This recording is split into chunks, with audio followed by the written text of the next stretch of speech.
What we want to do is begin by bringing our yarn up between our first and last peg. So if you knit from left to right, this will be your last peg. So you'll bring your yarn up through here. If you knit right to left, this is your last peg. So you'll bring your yarn up through these two. And then we want to just pull the tail and anchor it down. It just kind of gives you a little bit of help keeping that from unraveling. So again, the tail is anchored down. We're going to bring our yarn up between the first and last peg. Then we want to wrap our yarn in front of the last peg, and then back and around the front of our first peg, then back and around our second to last peg, back and around our second peg, and then the other way.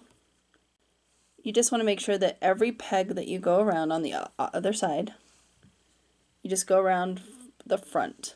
So you want to come in from the side, go around the front, and exit the other side. If you start wrapping your pegs all the way around, or they end up looking different than this, then you'll just want to go back to the beginning, take your time, and you start with the last peg that you're going to be working with, and you just wrap your working strand around the front of that peg. And then you go to the first peg, so you're going to go to the just side to side, just like this.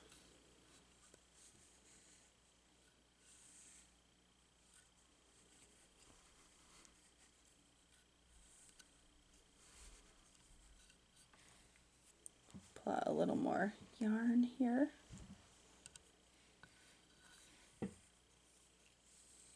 Side to side. The first pegs and the middle pegs are the ones that are always the trickiest. Now when you get down to the last ones, you can see that I've wrapped this one and this one. This is my middle peg. So I'm going to go to wrap it and just leave it loose in front of it. Okay. Holding on to that so that we don't lose our working strand.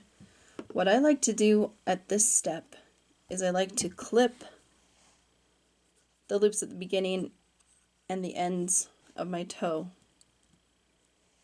with these little stitch markers. So my beginning loop, or where I'm going to start the knitting round, is going to be right here. I'll be knitting over this one since the peg is coming around this middle peg. If you are knitting the opposite direction, your working strand would be coming across this way. So you'd be knitting this one, but I'm knitting this one. So what I want to do when I go to close this toe up, I will be using all of these strands here. Just go down the middle, and what I like to do is just grab hold of as many as I can get on there without destroying how I wrapped it. See? Just clip them on. And go around to the other side. You can bring that around and just anchor it there for a minute. And you want to go right between those pegs where you began your cast on. The first one and the last one. And clip all of those loops in between. So now it's coming in front of our middle peg. We caught it in our clip. We're going to start knitting this peg. And we just knit over. As we move to the middle of these loops, it's going to get more and more weird feeling because it's loose.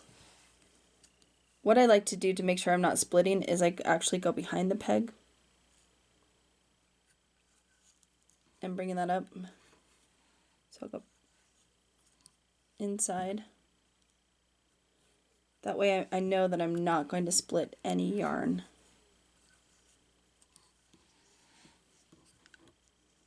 So you just wrap like you would a knit stitch, just around the front, and you flip that loop over. And you can see how loose it gets. It's okay, just make sure that you don't drop it.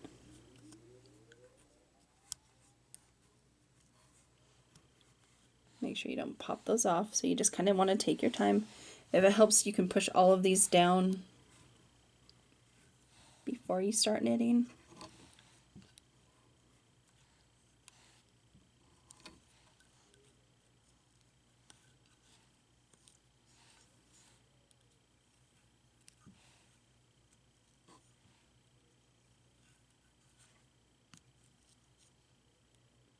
Here we come up to the first pegs, the last one first. Since this is anchored down, it's going to be a little snug, but you still need to knit it over. Just take your time, do it carefully. And we're to our first peg. I'm going to knit that over and start this other half. Okay, and here we are to our middle peg. This is the one we just floated in front of, and we want to go ahead and knit that. This is going to be a little bit tricky. Again, make sure you don't split any yarn. Knit over, and we're cast on.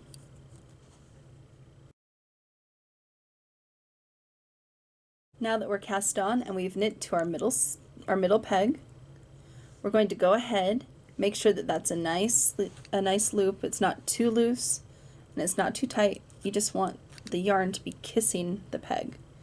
You don't want it to have any pressure on it. Then we're going to bring our working strand around the front of the peg and tug it around the front. Okay, that is going to give us a German short row. Okay, and you can see it brings a couple of stitches around the front of it. Makes a little kind of knot in the front there. That's a German short row. Now that we've done that, we want to go ahead and knit our way back to the first peg. And we're going to start decreasing the rows between our last peg and our first one. When I knit right to left, I have a tendency to get my hand in the way, so I apologize.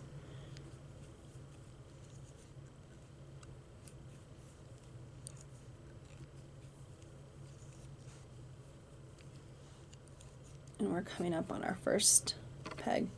Now, with the German short row, it's extremely important that you pay attention to your tension. Again, you do not want tight stitches.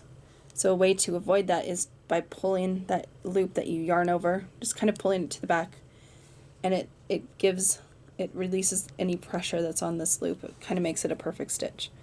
So now that we've knit over, instead of going through the back and back this way, we're going to bring our working strand to the front around this side and just give that a gentle tug. And you can see now we've got what appears to be 2 loops on it, and now that peg has been short rowed.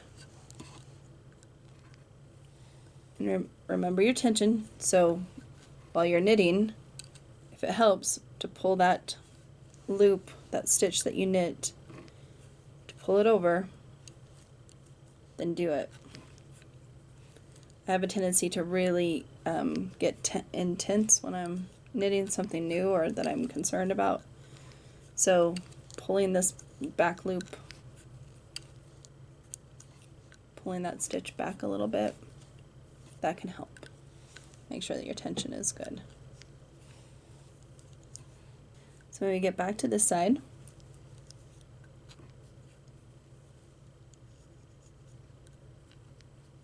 and you can feel how this one right next to the one we short rowed before is a little snug.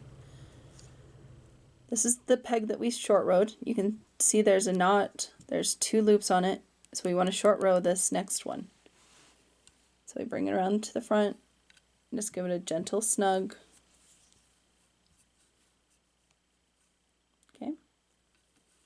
And then we'll work our way back to the other side. This is the peg, our starting peg. It's already been short rowed, so we're going to short row this one. This one is the peg we're going to short row. So we knit it as usual. Go ahead and knit it off, just like normal.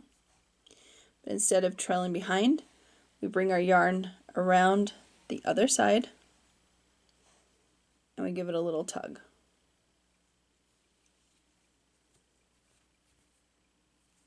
Okay. Now you can see that these two pegs look the same. We've pulled stitches across, and if you look down, you can now see this little triangle here that the other stitches don't have. And that is a proper short row. So we're just going to work back and forth between the pegs until we've done that to 6 pegs on each side, or whatever number of pegs you are working with. It's specified in the pattern how many pegs you'll need to short row.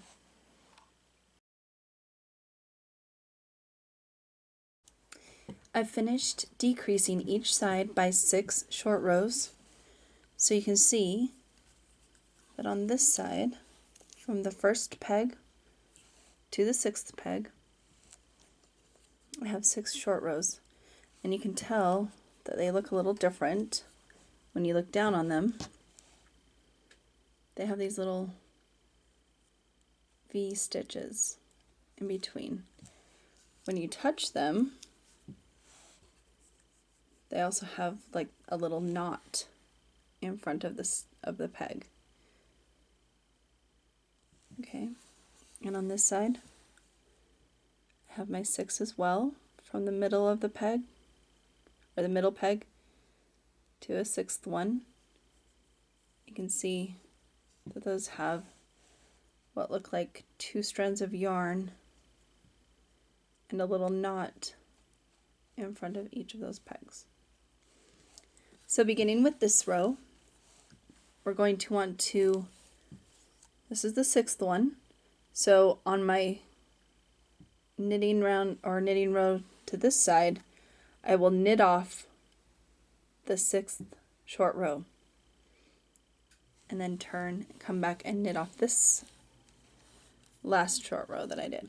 So I'm going to go ahead and since that yarn is coming in from the front, I'm going to knit that peg there.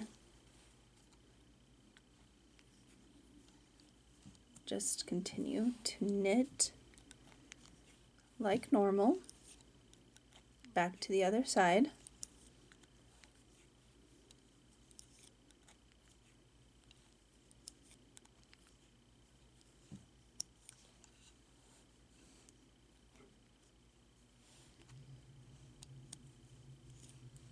And here's that last short row.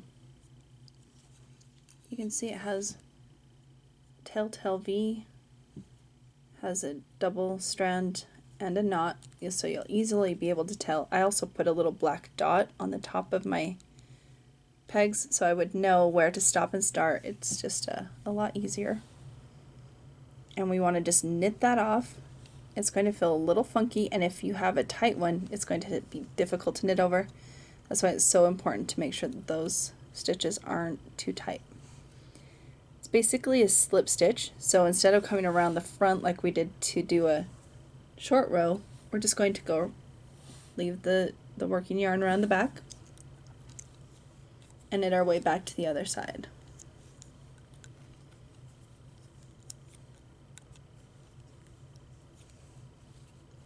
Here we are to our short row on this side, our first one, black dot, first one with the knot and 2 loops on it, so, or 2 strands in the front. So we're going to just knit that over. Take your time, do it carefully. This one's a little tight. I must have yanked on it a little too hard. Just kind of get it over. Slip it, slip stitch it, and then work our way back. And we'll pick up the next short row and knit it off. We'll keep doing this back and forth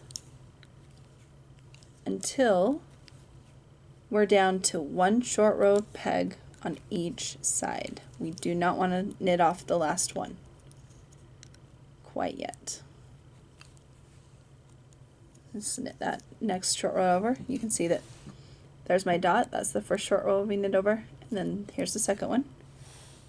And we just work our way back. So we're increasing each row as we go.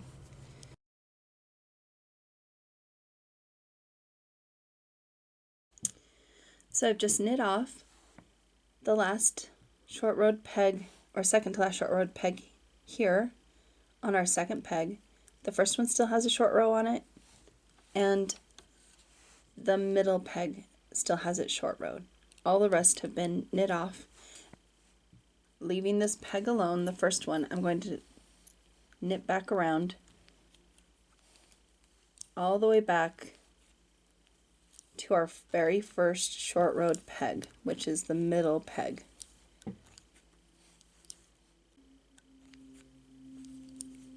Here we are to the middle, the last short row on this side. I'm going to go ahead and knit that over, and then we're going to continue. Now, as you continue and you get towards the center of this section, you're going to see that these loops have gotten very long and they are really, really loose. So here you can kind of see a little more closely. You can see how they've looped up and pulled up in between the pegs.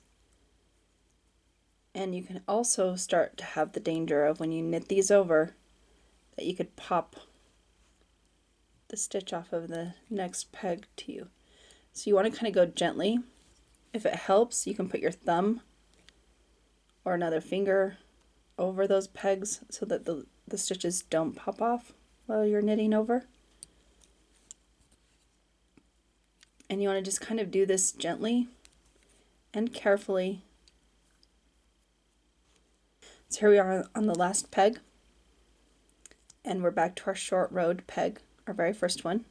We're going to go ahead and continue in the round and just knit that off like a regular stitch and keep going. So that's our first round.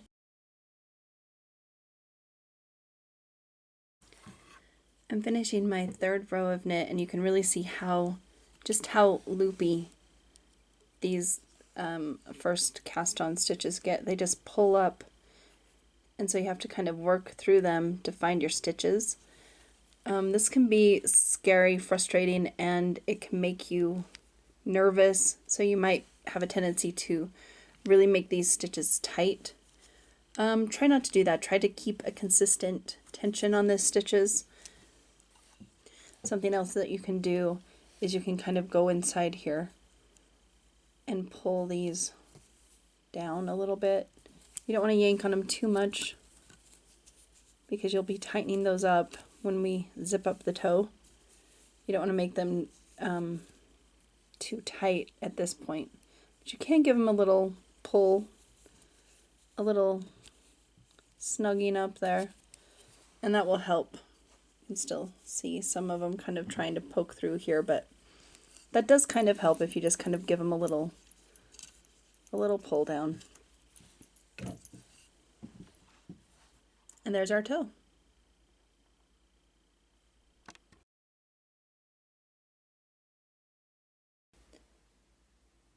Usually I like to close my Kitchener toe when I get enough of the sock down out of the loom so that I can get to the toe nicely. And because all of these loops, I like to just have those out of the way. And also, I just really want to do it. It's just very tempting to just get in there and close that up. For me, the closing of the toe is, it makes me feel a bit nervous, but also I kind of love it. It's a lot of anticipation involved in closing this toe. Go to the inside of the toe. So this would be where the first peg was, first and last pegs, and this is where the middle pegs were. So what I like to do is I like to use just my yarn needle because it slides easily in and out and I can just kind of pick up the yarn. So you want to locate the last one, the smallest one usually, and I think it might be this one actually. Yep. And the way you kind of do that is you just kind of tug on them a little bit and see what happens to the ones surrounding them. But then we have this little baby one down here, which is probably the first one. So this is where, on my very first sock, this is where I messed up. And so this is where I like to kind of take my time and figure out which one is first. So I'm going to take this off of just one loop, just that first loop.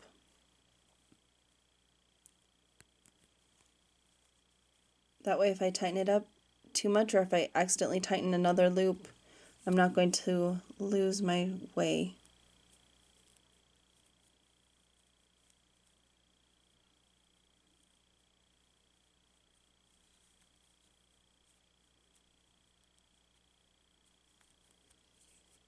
I want to go ahead and take this one.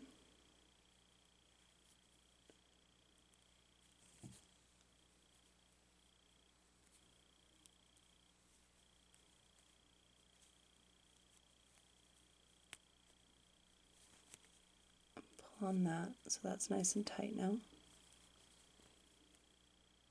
Okay.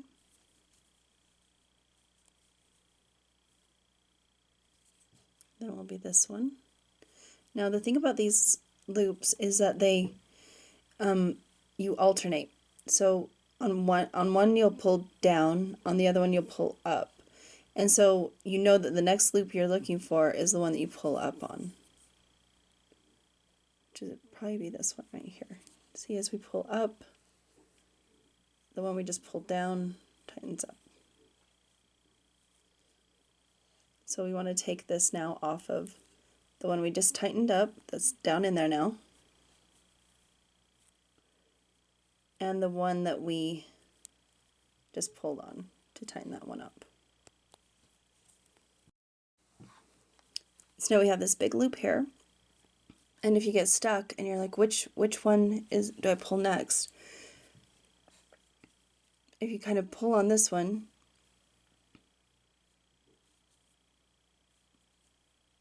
you can see where it's pulling. And it's this one right here.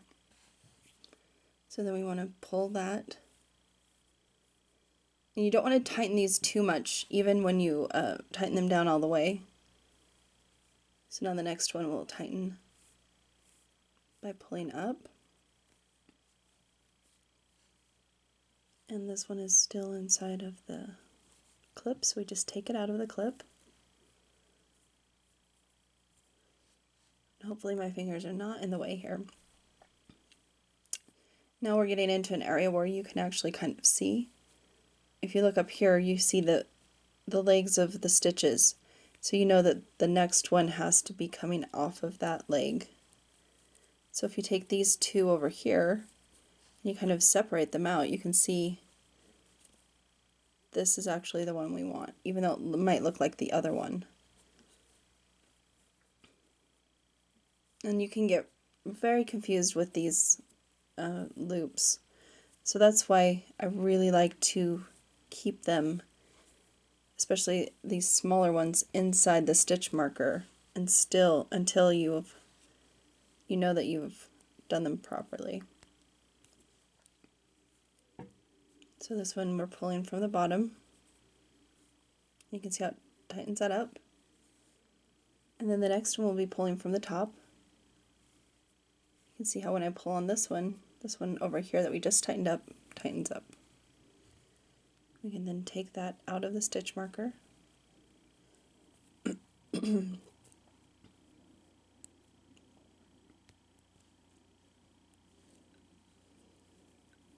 finish pulling up. Now we know that the next loop, excuse me, the next loop will be pulling on from the bottom. So if we pull on the one we think is next, and we pull it from the bottom, and it starts to tighten up the one we just tightened, we know we've got the right one.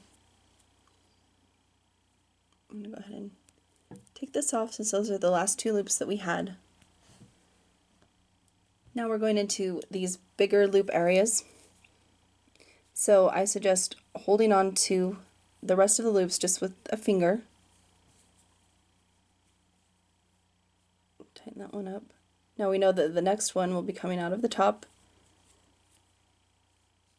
And to find it, if we're not sure, we just kind of give this a tug and you'll feel which one is being pulled on with your finger. So this is the one we actually want to pull this way. So we pull it out from the top. The next one will be pulling down from the bottom. And I think it's, oh, see, it looked like it would be this one, but it's actually this one. So as you start to pull on them, you can kind of see what is moving what. And you just want to take your time. Even when they get big and loopy like this and you can clearly see what you're doing a little better, you still just want to take your time. So then this one looks like the next one. Yep. You can see how it's pulling right inside there.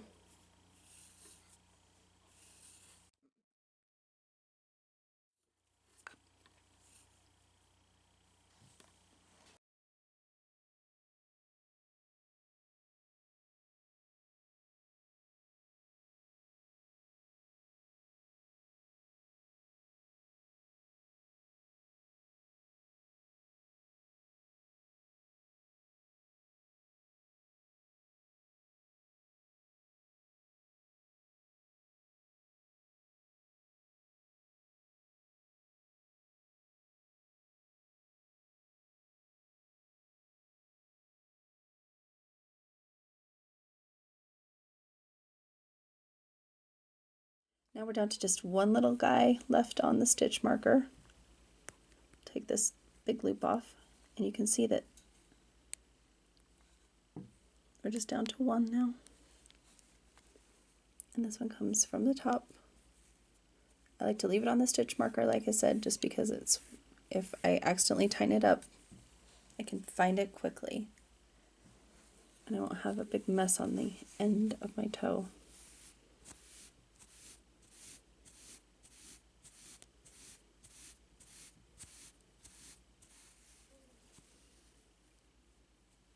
And all we have left to do is pull on our beginning tail.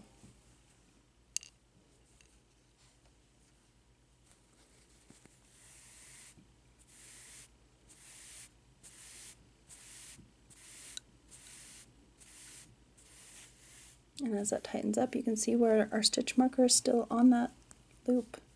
Let's go ahead and take it off at that point. And there's our toe completely closed.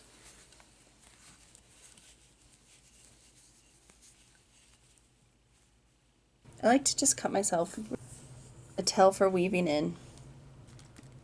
I do it a bit long. And then I like to go ahead and continue my sock. And it looks great.